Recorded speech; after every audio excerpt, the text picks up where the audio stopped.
ঢাকা বিশ্ববিদ্যালয় অধিভুক্ত ৭ কলেজের শিক্ষার্থী ও ঢাবি শিক্ষার্থীদের মধ্যে সংঘর্ষ ও পাল্টাপাল্টি ধাওয়ার ঘটনা ঘটেছে। রোববার রাত ১১টার দিকে নীলক্ষেত মোড়ে মুক্তি ও গণতন্ত্র তরুণের সামনে এ ঘটনা শুরু হয়। সাউন্ড গ্রেনেড ও টিয়ার সেলের নিক্ষেপে মধ্যরাতে কেঁপে উঠে আশেপাশের এলাকা। থেমে থেমে চলছিল ইট পাটকেল নিক্ষেপ ও ধাওয়া পাল্টা ধাওয়া। পরিস্থিতি নিয়ন্ত্রণে ৪ প্লাটুন বিজিবি মোতায়েন করা হয়।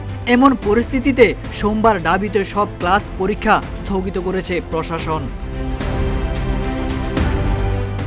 জানা যাক এই ঘটনার শুরুটা কিভাবে হয়েছে।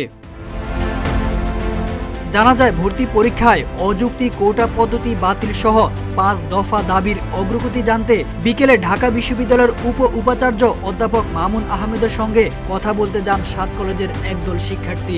এ সময় কয়েকজন হুড়মুড় করে তার কার্যালয়ে ঢুকে পড়েন। এতে মেজাজ হারিয়ে ফেলেন অধ্যাপক মামুন। এ সময়ের একটি ভিডিও সামাজিক যোগাযোগ মাধ্যমে ছড়িয়ে পড়ে, যেখানে দেখা যায় মামুন আহমেদ শিক্ষার্থীদের উদ্দেশ্যে বলছেন, আমি তোমাদের বলেছি দুজন আসতে, কেন বলেছি? আমি তোমাদের কথা শুনবো, বাট তুমি দল বল নিয়ে আমার রুমে ঢুকেছ।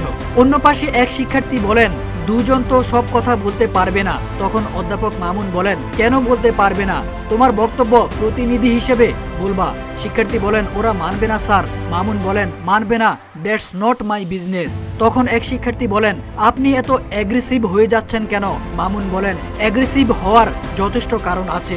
তখন ওই শিক্ষার্থী বলেন, আপনি যেভাবে অ্যাগ্রেসিভ হয়ে গেলেন এটা কিন্তু গ্রহণযোগ্য আচরণ নয়। অধ্যাপক মামুন বলেন, অবশ্যই এটা গ্রহণযোগ্য আচরণ। প্লিজ সরি, তোমার কথা শুনবো না।